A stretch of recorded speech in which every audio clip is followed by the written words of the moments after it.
Buenas noches. Ayer se conmemoraron 48 años desde el último golpe militar, que fue el 24 de marzo de 1976. Ese golpe abrió además una represión por parte de los militares a los grupos guerrilleros que existían, que fue sin piedad, sin límites, sin medidas.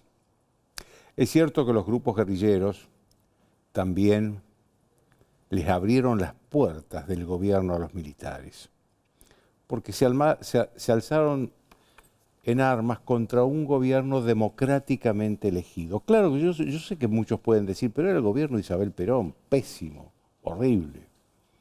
Y todos vamos a coincidir con que realmente fue un gobierno pésimo, horrible el de Isabel Perón. Pero nadie tiene el derecho a levantarse en armas contra un gobierno elegido democráticamente. Por más que sea el de Isabel Perón, por más que nos guste o no nos guste, nadie tiene derecho a eso. Ayer también volvió esa polémica de cuántos desaparecidos hubo en la dictadura. Fueron los 30.000, la cifra esa icónica de casi todas las organizaciones de derechos humanos, o fueron los 8.961 que constató la CONADEP, casi 9.000, ¿no? Que constató la CONADEP, la Comisión Nacional sobre la Desaparición de Personas, que creó el presidente Raúl Alfonsín. A mí me parece un debate sinceramente inservible, porque, a ver, si hubo 9.000 o hubo 30.000, es horrible. Un muerto, 50 muertos, 100 muertos. Es atroz, sobre todo además si lo hacen las fuerzas del Estado, de un Estado donde no regía la pena de muerte, ni rige ahora tampoco. Es horrible. Fíjense ustedes que ahora todo el mundo tiene derecho a decir que son 30.000, que son 9.000, todo el mundo tiene derecho a decir eso. Yo no creo en la censura de que ahora no se puede decir que fueron 30.000, como antes no se podía decir que no fueron 30.000. Esto no es lógico. Cada uno tiene el derecho a decir lo que quiera. Pero sí me llama la atención que dos personas tan distintas como la actual vicepresidenta Victoria Villarroel, hija de un militar que estuvo en las Malvinas, y Graciela Fernández Meijide, en el otro extremo, víctima de la dictadura, porque fue madre de un joven desaparecido cuando tenía 17 años y asesinado por la dictadura, coincidieron en que la cifra era esta de cerca de los 9.000. Hay un argumento de Graciela Fernández Meijide que me parece razonable. Ella dice, a ver, han pasado 40 años ya desde que se terminó la dictadura. ¿Cómo no hubo de esos 20.000, que es más de 20.000, que es la diferencia entre 9.000 y 30.000, no hubo denuncias? Ya no hay miedo a los militares, ya no hay miedo a la dictadura. Además hay subsidios a las familias de los desaparecidos. Ella, por supuesto, reivindica la cifra que la CONADEP constató con testimonios, con denuncias, con constancias, que son las que realmente existieron. Ahora, lo que no se puede ignorar es que hubo dos verdades, ¿no? Hubo dos verdades con respecto de lo que pasó en la sangría de los años 70. Primero fue, como decía el presidente Raúl Alfonsín, que no solo crea la CONADEP primero, sino que en base al informe de la CONADEP, donde se hace el libro Nunca Más, después se hace el juicio a las juntas militares. Que ojo, en ese momento, en el 83, había que tener coraje y valentía para hacer eso. Las Fuerzas Armadas del 83 no eran las de ahora, eran Fuerzas Armadas que acababan de dejar el poder, estaban fuertes, económicamente, militarmente, eran organizaciones muy fuertes. Pero Alfonsín también le hizo un serio cuestionamiento, no solo político, sino también judicial a los jefes de la guerrilla, al extremo de que lo extraditó y lo puso preso, después lo liberó Menem, al máximo jefe de Montoneros, Firmenich. Esa es una mirada. Después, con los años apareció otra mirada, que fue la de los Kirchner. De un matrimonio que durante la dictadura militar y durante gran parte de los 80, estaba en Santa Cruz haciendo plata, haciendo dinero en un estudio jurídico. Ojo, no estoy cuestionando, no era nada ilegal, estaba en un estudio jurídico haciéndose ricos. De hecho, Cristina Kirchner siempre ha dicho que la cantidad de departamentos que tiene en Santa Cruz se lo compraron con lo que ganaban en ese estudio jurídico. Pero tal era la ignorancia de Néstor Kirchner y de Cristina también, sobre lo que pasó durante la dictadura y después de la dictadura, que Néstor Kirchner, siendo presidente, en un discurso de un 24 de marzo también en la Escuela de Mecánicos de la Armada, pidió disculpas a los familiares de los desaparecidos en nombre del Estado, porque dijo el Estado nunca había hecho nada. ¿Cómo? Nunca hizo nada el Estado. Hacía 20 años que se habían hecho los juicios a las juntas. Hacía 20 años que la CONADEP había investigado. Yo sé que después Néstor Kirchner la llamó a Magdalena Ruiz Guiñazú y le pidió disculpas, y creo que también a Graciela Fernández Mejide. ¿Por qué? Porque Magdalena era miembro de la CONADEP, la Comisión Nacional sobre los Desaparecidos, y Graciela Fernández Mejide era secretaria. Y la verdad que todas las personas que integraron la CONADEP merecen un homenaje eterno, pues se necesitaba el coraje para bajar al infierno y averiguar cómo fue todo eso. La presidió Ernesto Sábato. Y después andaba Kirchner pidiendo disculpas, diciendo que no sabía, que se había olvidado, que en ese momento... ese era el grado de ignorancia que tenía, ¿no? Después estaba, a ver, la mirada de los... Hay hechos que están en la historia que no se pueden cambiar. Hoy estaba leyendo unas declaraciones de la viuda de José Ignacio Rucci, que tiene 94 años, la viuda de José Ignacio Rucci. José Ignacio Rucci era el secretario general en 1973, cuando vuelve Perón, era el secretario general de la CGT y de mucha confianza de Perón, casi un hijo de Perón. Que Montoneros lo asesina 2 días después que Perón, en septiembre del 73, gana por tercera vez la presidencia en elecciones libres y abiertas. 2 días después, no lo dejaron ni siquiera festejar el triunfo. Perón murió 9 meses después, 10 meses después. ¿Cómo no va a morir si lo trataban así? A ver, yo creo sinceramente que hay, además, me parece, que hay 2 verdades que son incontrastables. Una es, y que están en la historia de cualquier historiador objetivo. Una es la nefasta praxis de los militares para enfrentar los grupos guerrilleros que realmente existían. Y lo peor, que lo hacían en nombre del Estado.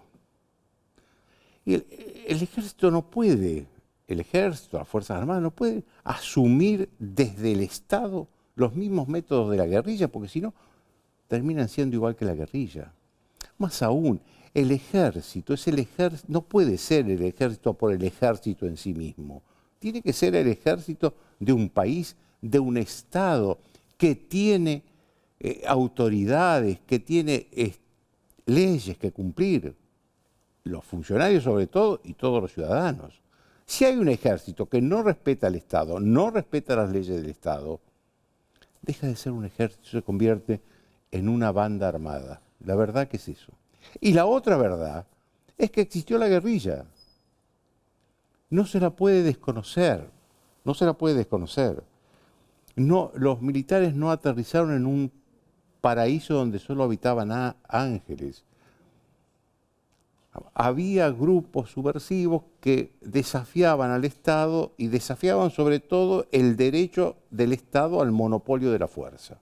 Esto puede parecer teórico. Bueno, vamos a lo práctico.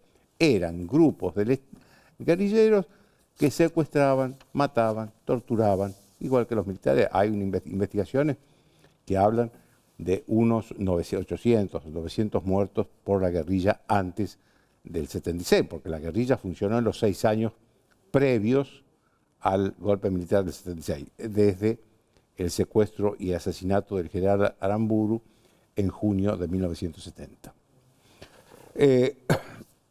A ver, estas dos versiones, estas dos verdades están en la historia, no necesitan ya demostrarse.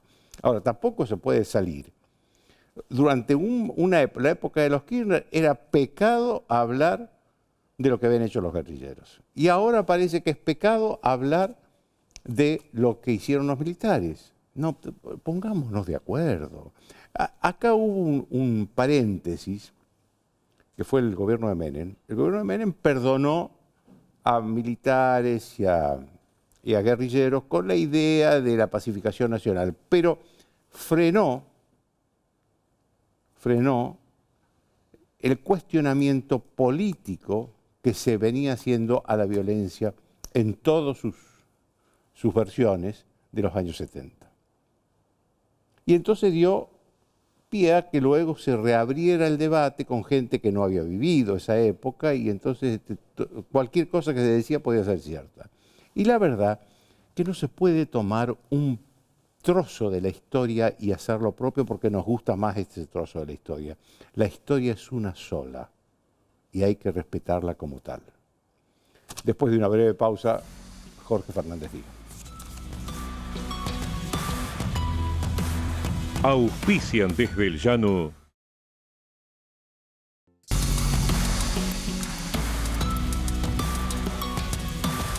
Vacía y cepilla los recipientes que acumulen agua.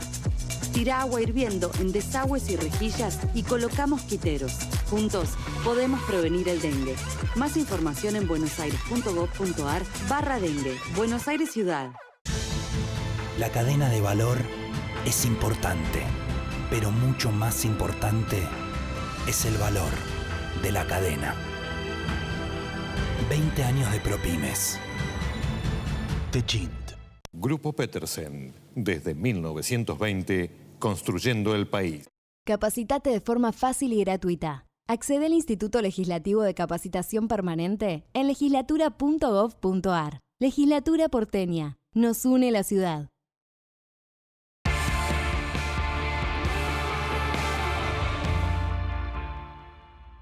En Vicente López, invertimos en tecnología para combatir el delito. Sumamos agentes, equipamiento y patrullas para recorrer las calles y defender a nuestros vecinos las 24 horas. La seguridad es una prioridad. Vivamos Vicente López.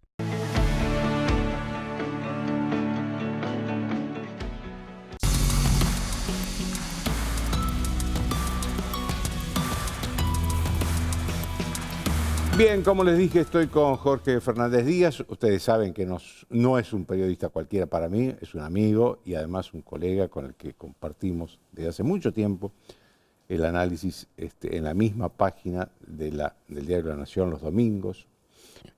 Muchos me preguntan si hablamos, conversamos de la columna. La verdad es que nosotros conversamos mucho, pero dejamos que las columnas dialoguen ellas. Y dialogan bien, ¿eh? Sí, pero hablamos. Pero, sí. Hablamos muchísimo. Y Jorge es además uno de los grandes escritores argentinos vivos y acaba de publicar este libro, Cora, que es un libro realmente apasionante. Yo lo empecé a leer, que son esos libros que la verdad que yo me termino enojado con el autor porque no me dejan dormir. Ahora, describís un poco el poder también, ¿no? Mira, hay un fondo ahí de sorpresa que yo nunca quiero spoilear, pero efectivamente, cuando vos describís la realidad de la vuelta de nuestra casa. No tratás de copiar a Netflix ni hacer películas de Hollywood en Argentina, sino simplemente te movés con la experiencia de haber vivido, de haber conocido detectives de verdad, de haber conocido el poder de verdad, y finalmente te topás con que la mafia acá en la Argentina no es lo mismo que la mafia en Estados Unidos o la mafia en Europa, ¿no? Que la mafia tiene que ver, porque lo digo, vos lo decís también, porque finalmente esta detective que se dedica básicamente a la vida secreta de las personas, a las infidelidades y a los engaños, finalmente se topa, no vamos a decir demasiado, con el poder verdadero, como es la mafia acá en la Argentina, no como es la mafia en otros lados. Y bueno, ese encuentro es tremendo porque esta detective es como cualquiera de nosotros, ¿no? Déjame que te haga otra pregunta sobre Cora, porque vos no la tratás con los paradigmas de la época, no la tratás políticamente correcto. Sí. Yo diría con los paradigmas de los medios de comunicación, de los libros en términos Me generales. gustaría eso. ¿Vos crees en lo políticamente correcto? No, yo no creo que lo políticamente correcto al principio Porque fue además sos miembro, y esto no lo dije, sos miembro de la Academia Nacional de Letras. Sí, de la Argentina. Sí, yo no creo, digamos, creo que al principio lo políticamente correcto era un acuerdo democrático, de convivencia, de diversidad, etcétera. Después se fue convirtiendo en una doctrina de imposición y canceladora. Cuando se convierte en esto, ya se va de mambo, como diríamos, y produce hechos embromados. Hay un deber ser de que las mujeres son de determinada manera, los hombres son de determinada manera, y la realidad, yo toda mi vida he vivido con mujeres, amigas mujeres, mi madre ha sido una matriarca, siempre he vivido... Bueno, tu primer gran libro fue tu mamá, ¿no? Fue mamá, y esto está lleno de mujeres también, pero son mujeres reales. Yo veo las mujeres reales y después las mujeres que aparecen en esta movida, en esta militancia. Yo creo que las mujeres son feministas en términos reales, que buscan la igualdad, que tienen sentido común y que tienen contradicciones como tenemos los hombres. Es decir, que son bastante distintas al estereotipo militante, canceladora y pasada de rosca, que tanto daño hace, porque lo que está produciendo en el mundo, y acá también en la Argentina, es que esa exageración lo que produce como péndulo es exactamente lo contrario. Ahora hay un grupo de personas que integran este gobierno que no creen ya ni siquiera en el feminismo. Claro. En el feminismo bien entendido, como lo entendemos vos y yo, claro, como lo entendía Magdalena Rubiñazú, ya que la nombraste hace un rato, digamos, ¿no? Ya no creen ni siquiera... ya directamente se pasan de un lugar a otro sin un medio, que no es la mediocridad, sino, ni la moderación meramente, sino la ponderación de las cosas. Claro. Esto que pasa con el feminismo, con lo políticamente correcto, pasa con todo, lo estamos viendo. Vos estuviste hablando recién de los 70. Eso te quería preguntar, ¿no? Porque yo estuve hablando. ¿Cómo ves vos esta cosa de que ahora... Antes no se podía hablar de que los guerrilleros habían cometido crímenes, ahora no se puede hablar de que los militares han cometido crímenes. Por supuesto, acá ha habido una glorificación, hemos hablado muchas veces en privado, una glorificación de montoneros, principalmente de montoneros, luego del ERP, de los grandes, los muchachos. Sí, eran como sangre azul del kirchnerismo. La sangre azul, una glorificación a través de las instituciones del Estado gravísimo, un adoctrinamiento sobre que esos muchachos querían la democracia. Esos muchachos querían la revolución y odiaban la democracia. E hicieron un daño terrible a un montón de personas, asesinatos, etc.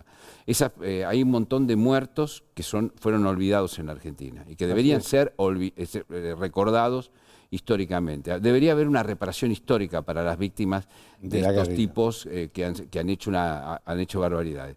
Ahora, lo contrario de una estupidez puede ser otra estupidez. Es decir, lo contrario de eso no puede ser que la insinuación de que la dictadura, bueno, finalmente no era tan mala. La dictadura, nosotros somos conocidos en el mundo, no solo por nuestro nivel de inflación, sino principalmente por las atrocidades que se cometieron en nombre del Estado durante la dictadura militar, y por el nunca más y por el juicio a las juntas somos conocidos. Negar eso es una barbaridad.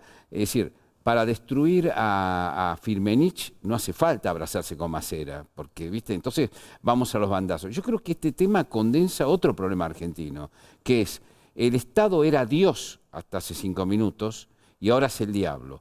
Y el mercado era el diablo y ahora es Dios. Hace 5 minutos, es decir, nos vamos a los bandazos. cuando vos y yo sabemos perfectamente que los grandes países de Occidente han avanzado en general con economías mixtas. Tanto Estado como sea necesario, tanto mercado como se pueda, ¿no?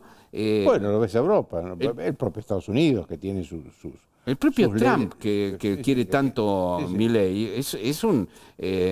Bueno, lo que pasa es que ninguno de ellos es anarcocapitalista. Bueno, está bien, El anarquismo, por definición, no quiere el Estado. Por eso. Pero digamos, ahora todo es como a los bandazos, ¿no? Y yo creo que este gobierno tiene que depurar muchas cosas, es un gobierno muy joven, le está yendo muy bien con la opinión pública, ¿no? Recién venía para acá y veía que había salido el nuevo índice de la Ditela, le da con muy buena expectativa. Ahora, es decir, la gente está aguantándole, ahora, ¿no? La luna de miel continúa. Sí, en Argentina, ¿no? te quería preguntar, Sí. pero ¿cuál es tu interpretación de eso? Porque la gente está pasando fea económicamente. ¿Vos crees que es porque no tiene nadie al frente o porque la gente cree que si a Milei le va mal, viene el kirchnerismo? Yo creo que en parte es eso, creo que es un repudio bestial como no hemos visto nunca de un modelo económico que durante 20 años devastó a la Argentina. Nosotros hemos sido muy críticos, vos y yo, del kirchnerismo, pero si le hubiera ido mejor económicamente, seguiríamos siendo críticos con respecto a sus afanes hegemónicos, a un montón de cosas. A la corrupción. La corrupción, la violación de la independencia de poderes, etcétera, etcétera. Pero no hubiéramos podido ser tan críticos porque si hubieran pulverizado la pobreza y la indigencia y hubiera mejorado la Argentina, bueno, qué sé yo, me parece que hubiéramos sido también contemplativos con esa parte, por lo menos, digamos, ¿no? Pero esa parte fue devastadora. Sí, sí. Y el kirchnerismo acaba de sufrir una derrota tremenda que hace que el propio peronismo vea qué hacer con estos muchachos, digamos, ¿no?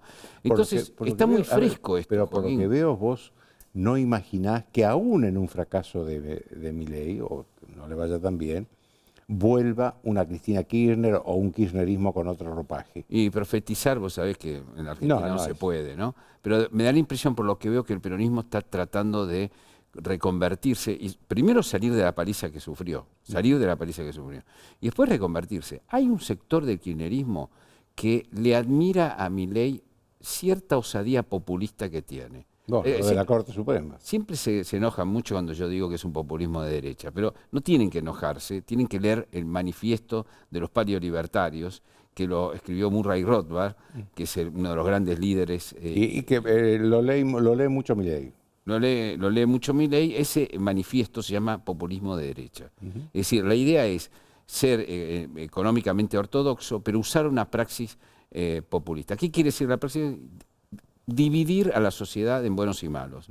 El pueblo versus la casta. Sí, como hicieron los Kirchner. Sí. Es decir, y además no tener cargar contra los medios de comunicación, cargar contra, bueno, una serie de asuntos. El populismo es, en última instancia, el enfrentamiento de la sociedad, desde el poder, ¿no? Sí. El enfrentamiento de la sociedad con las instituciones, desde las instituciones de la Constitución hasta las instituciones como la prensa. Y polarizar, ¿no? Es una máquina de polarización. Por eso yo lo que vi ayer lo vi un poco frívolo.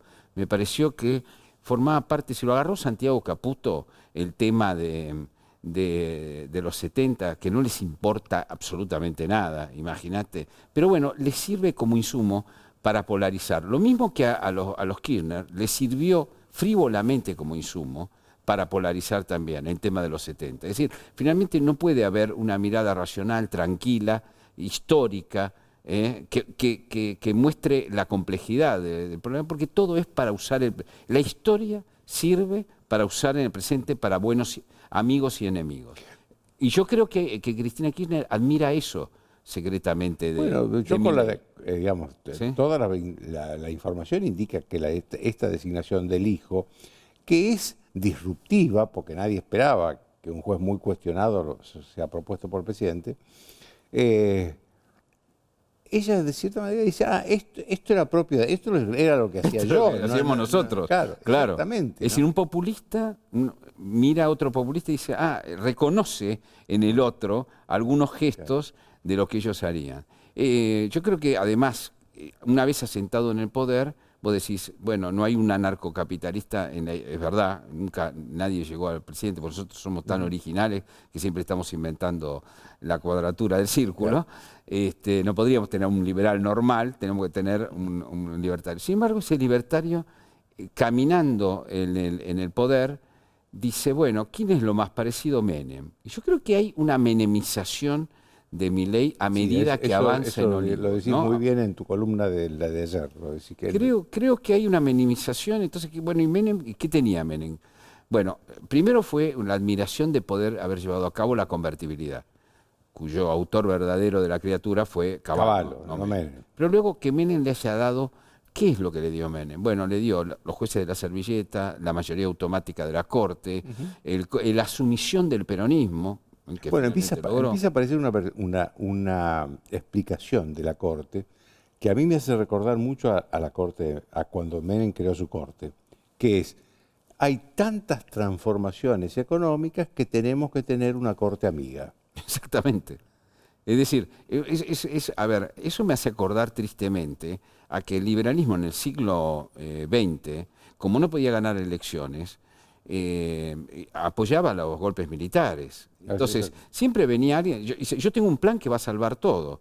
Así, Krieger-Bacena. Bueno, venga, le decía Onganía. No, Martínez de Dios después. Martínez de Dios. Después los militares eran populistas también, gastaban más de lo que debían, era un desastre en el poder. Entonces, también eso no fracasaba. Alguien le llamó eso fascismo de mercado, no liberalismo. Claro. ¿No? Pero es la idea de que hay un grupo de científicos que saben lo que hay que hacer. El problema es que políticamente no se puede hacer porque la gente no banca, las estructuras no bancan, etc. Bueno, hoy la gente, la verdad que por primera vez está bancando. Sí, sí. Obviamente, yo creo que la paciencia de la sociedad también tiene un límite, no es eterno, no es eterno. Creo que además, yo no sé si vos coincidís con esto, pero yo veo que hay una nueva grieta. ¿Y qué es la grieta? Del antiperonismo cerril, que dice, no, me abrazo a Milei porque no es el peronismo, y de los que aún siendo antiperonistas dice, bueno, este es un presidente que dice cosas buenas, pero que las dice de una mala manera, y hay que criticárselo. Claro, yo creo que ahí como se va abriendo como en ese área de lo que era el no kirchnerismo, digamos, hay dos pensamientos, ¿no? Hay un pensamiento que no solo es antiperonista en el sentido, o antikirchnerista, diría, sino es antirradical, es anti-Alfonsín, claro. Por ejemplo, el mileísta, digamos, ¿no? Fuerte, te diría que critica más a Alfonsín que a nadie, en el fondo, digamos, ¿no? Claro, bueno, porque él rescata de Alfonsín en los últimos meses de la hiperinflación. Como economista, ¿qué? Porque hay que ver en Milei a un economista que ve todo con la visión de un economista.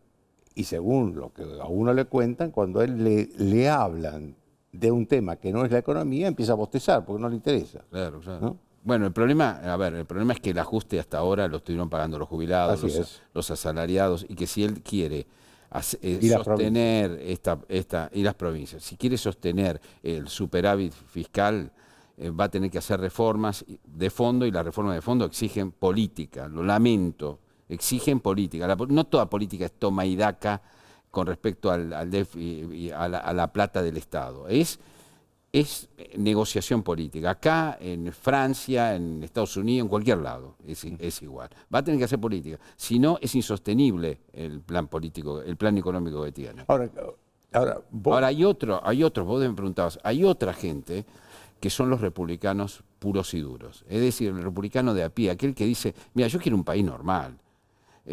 Yo lo acompaño a Milei en esto de salir del Estado mafioso, del Estado desregulador, pero que haya independencia de poderes, vamos a hacer no inventemos la rueda, ¿viste? Vamos a un país normal.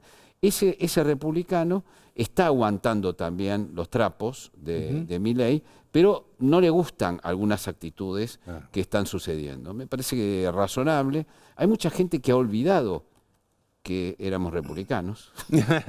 Que lo ha olvidado. Bueno, es oportuno recordarle. Es oportuno recordarle, claro.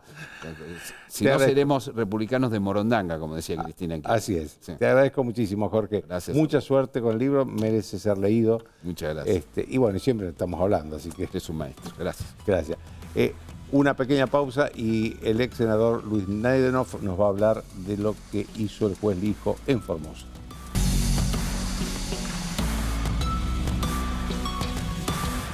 Bien, ustedes saben que el juez, una de las medidas más polémicas del presidente de los últimos días, ha sido nominar al juez Ariel Lijo para la Corte Suprema de Justicia, que tiene que pasar por los 2/3 del acuerdo del Senado, los 2/3 de los votos del Senado. Él, en el otro caso, el del doctor Manuel García Mansilla, que es un hombre que nadie cuestiona, pero él sería para reemplazar a un juez de la Corte que se va a ir recién a fines de diciembre de este año. Pero el caso del Lijo es para reemplazar a una vacante que ya existe, por lo tanto, bien, si consigue el acuerdo del Senado, bien tenga el acuerdo del Senado, asumiría como miembro de la Corte. Y es un juez muy polémico. Y hay algunas cosas que hizo en Formosa. Yo lo invité al ex senador Luis Naidenov, que fue 18 años senador hasta diciembre del año pasado, senador nacional por Formosa, para que nos cuente qué hizo el Lijo en Formosa. Bueno, primero, hay que recordar la denuncia de Laura Muñoz, donde vinculaba a su pareja, a su marido Van der Ruel, como uno de los testaferros de Vudú, de Amado Vudú, cuando Vudú y un grupo de amigos se apropia de Chicone Calcográfica, de la máquina de imprimir billetes en la Argentina. La empresa más importante. La empresa más importante, y donde denunció que el primer negocio para el desembarco de Vudú y sus amigos en Chicone era Formosa. ¿Cuál fue el negocio? Se reunió Infran, esto está acreditado, en diciembre del 2009, el gobernador Infran con Amado Vudú, y establecen en sucesivas reuniones. ¿Cuántos años lleva Infran de gobernador? Desde 1995 está como gobernador. Y ya está en los 30 años que cumple el año que viene. Sí, generaciones y generaciones. La asociación de populismos conservadores con sistemas electorales como la ley de lemas. Exitoso en lo electoral, desastroso en lo social. ¿Qué se logró en aquella reunión? Avanzar en un supuesto proceso de reestructuración de deuda donde la provincia, de manera inédita, contrata a una consultora que no existía, privada, que se llamaba Deolfan, que fue creada en septiembre del 2009 y cuyo primer negocio para cobrar 7.600.000 pesos para la reestructuración de deuda en concepto de honorarios de éxito fue Formosa. ¿Cómo termina la película? Cuando esto toma escándalo y escándalo público, yo denuncié al gobernador Infran, a Amado Vudú, y a otros funcionarios de la provincia que habían actuado en la negociación por negociaciones incompatibles con la función pública, malversación de caudales públicos e incumplimiento de los deberes funcionarios públicos. ¿Cómo termina la denuncia en el juzgado federal? Va a la justicia provincial, como el Lijo manda a la justicia provincial. Manda a la justicia provincial y termina en el archivo. Pero de manera concomitante, acá en Buenos Aires también estaba la causa central en lo que tenía que ver con Vudú con Chicone. Entonces, en su oportunidad, Casanelo solicita, que estaba a cargo del juzgado federal número 7, la remisión, el desarchivo de la causa y viene a Buenos Aires. Termina la causa en manos del Lijo. Vamos a la cuestión central. Termina la causa de Vudú, de Núñez Carmona, de Van der Ruel y de la banda de Formosa, termina en manos de Ariel Lijo. En el año 2017, y esto es bueno tenerlo presente, en el gobierno de Cambiemos, Van der Ruel se acoge a la figura del arrepentido. Y como arrepentido en la causa, declara ante el Lijo de que el negocio de Formosa, la contratación de Formosa fue acordada entre Infran y Vudú con el solo propósito de simular un asesoramiento y cobrar un porcentaje determinado para que ese dinero facilitara. Aclaremos que Vudú era en ese momento ministro de Economía, no vicepresidente. No vicepresidente. Vicepresidente fue después. Lo fue después, sí. Eso está acreditado en la causa después de esa declaración en noviembre del 2017, en diciembre del 17, Infran se lo toma declaración indagatoria, se plancha la causa y en el 2020 cambia el gobierno y el propio juez Ariel Lijo, que toma declaración a Van der Rohe como arrepentido, donde reconoce la existencia de un contrato ficticio para simular una operación que no existió y cobrar un retorno, parte de la causa. Lijo resuelve. Divide en dos. Divide en dos. Que Vudú, Núñez Carbona y Van der Rohe sean juzgados en Buenos Aires. Infran y los funcionarios de Formosa en la Justicia Provincial de Formosa. Era darle el juzgamiento de Infran a Infran. Un acuerdo de impunidad. Porque ¿cómo es la justicia en Formosa? Bueno, la Justicia Provincial en Formosa está en materia criminal sometida al poder político. Todos los jueces y fiscales de la provincia de Formosa responden a Infran. Es más, los jueces federales y los fiscales federales también, fundamentalmente los jueces federales también responden al gobernador Infran. La jueza que intervino en esta causa terminó remitiendo el expediente a la justicia provincial, porque pasan por la mano del gobernador. Es decir, y cayó en manos de un juez amigo de él. Obviamente, cayó en manos de un juez, el mismo juez. Y lo archivó. Que lo archivó, ahora lo sobreselló. Es decir, Infran y Vudú están libres, digamos, no hay responsabilidad penal en esta causa. Y este personaje, Ariel Lijo, para este nuevo gobierno, que gana las elecciones descalificando a la política y con mucha razón por la frustración de la sociedad y unificando con un discurso que sirvió como elemento unificador de la casta, y para terminar con la casta y con la impunidad y lo peor de la casta en la Argentina, termina proponiendo a Ariel Lijo como integrante de la Corte Suprema. Yo recién escuchaba el diálogo con Jorge, cuando hacía referencia a esta idea de la idolatría de Milei a Menem. Bueno, antes quizás era una cuestión, la asimilación de Menem a Milei tenía algo de pintoresco en lo económico. Pero yo creo que hay un dato concreto, y este es un dato que lo asimila, pero en el peor de los sentidos. No porque vamos camino a la corte de los 90, donde con una mayoría parlamentaria y esa mayoría automática impuso, sino porque estamos avanzando con esta idea del pacto espurio o quién es un garante de la impunidad en la política. Déjame que te haga una última pregunta, Luis. ¿Vos crees que va a tener los votos en el Senado, que vos que estuviste tanto tiempo, el Senado, va a tener, Lijo, los 48 votos que necesita para el acuerdo?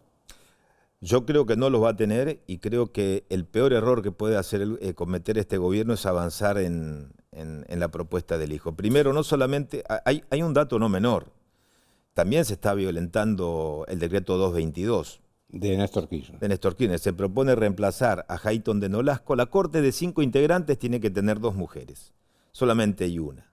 Y a Hayton de Nolasco se le propone reemplazarlo por Ariel Lijo. Pero, con lo cual van a quedar 5 hombres. Sí, también sí puede. Y además se propone otro para fin de año, con lo cual vamos a tener una corte si le dieran el acuerdo. Pero acá hay un dato que tiene que ver con la cuestión de fondo. Con la paciencia social, que es muy finita, independientemente de que la sociedad sostiene y todos pretendemos que al gobierno le vaya bien, pero ojo con algo que el gobierno no advierte, o si no sobreestima su capacidad. Cuando la gente votó a Milei como la representación de algo nuevo o que despotricaba contra la política tradicional, la bronca de la gente con la política no solamente tiene que ver con depurar y limpiar un Estado plagado de ñoquis. La bronca de la gente cuando caminás la Argentina es porque ese intendente, que está hace muchos años, se maneja por la vida con absoluto desparpajo y con impunidad y es dueño de un pueblo, o es dueño de una ciudad y es dueño de todo. ¿Sabés por qué? Porque es un intocable. ¿Y sabés por qué es un intocable? Porque tiene el manejo de la justicia, porque tiene sometido y cooptado al Poder Judicial. Entonces, este mensaje de un hombre que garantizó la impunidad de un negocio, de los recursos del Estado de Formosa, con una coima para Vudú, es el peor de los mensajes. Porque ese votante de Milei que confía para terminar con la casta, no votó pactos de impunidad. Y Lijo es un garante del pacto de impunidad. Muchas gracias, Luis. No, gracias a vos, Joaquín. Una pequeña pausa y después el economista Gustavo Lázaro. Estoy como les dije, con el economista Gustavo Lázari. Vi que estabas antes de ayer, por ahí en Rosario, hablando de perspectivas económicas. Entonces, quiero que un poco nos cuentes cuáles son para vos las perspectivas económicas, que toda la gente está tan desesperada. Bueno, gracias a Dios estuve en Rosario, estuve en Carué, en Rojas. Estoy caminando mucho en la provincia de Buenos Aires y caminando los lugares donde hay microeconomía, donde yo llamo la espalda de la Argentina. Ajá. Hay una agenda distinta de la Ruta 6 hacia el interior que de Ruta 6 hacia el río. Es increíble, claro, pero cambian los temas, cambian las dinámicas, cambia todo. Y un poco las perspectivas que comentábamos era que este plan económico que tiene dos patas bien marcadas, una es el ajuste, que es la pata que está caminando, está andando, está dando buenos resultados, porque cuando uno ajusta gastos en el hogar, en la fábrica, déjame que te haga una pregunta. ¿Son exactamente los gastos que hay que ajustar o falta un poquito más de precisión en qué gasto? Cuando Milei dice, yo me encontré con una hiper, es el equivalente al bombero que está en la puerta de una casa y dice, acá tengo un incendio. Después si es un incendio y una fogata, sí, lo dirá la historia. La realidad es que entró pensando que es un incendio, por lo tanto, el bombero frente a un incendio rompe cristalero, rompe la plancha, rompe lo que encuentra.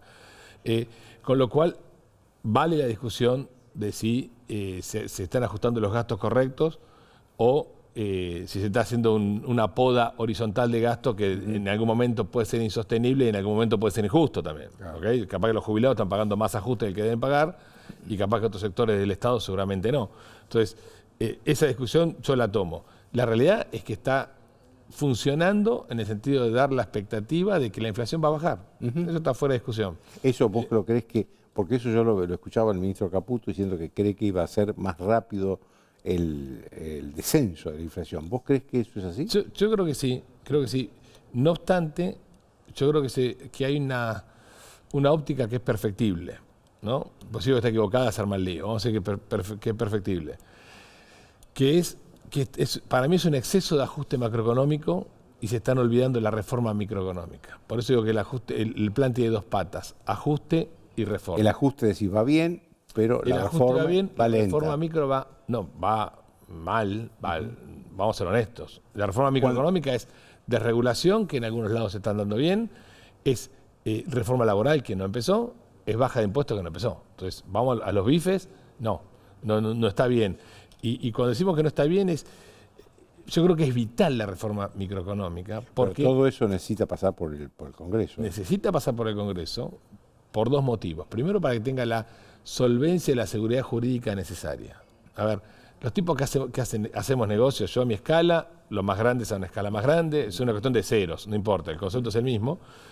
Los tipos que hacemos negocios buscamos la seguridad en el negocio que emprendemos. Así es. ¿Okay? Seguridad plena no hay, certidumbre plena no hay, siempre estamos en un contexto de incertidumbre, pero la ley limita la incertidumbre. Entonces, si yo tengo que poner $20.000 para una máquina, posiblemente lo ponga cualquiera hacia el escenario. Pero quien tiene que poner $200 millones, no, va a decir, claro, dame las seguridades jurídicas adecuadas.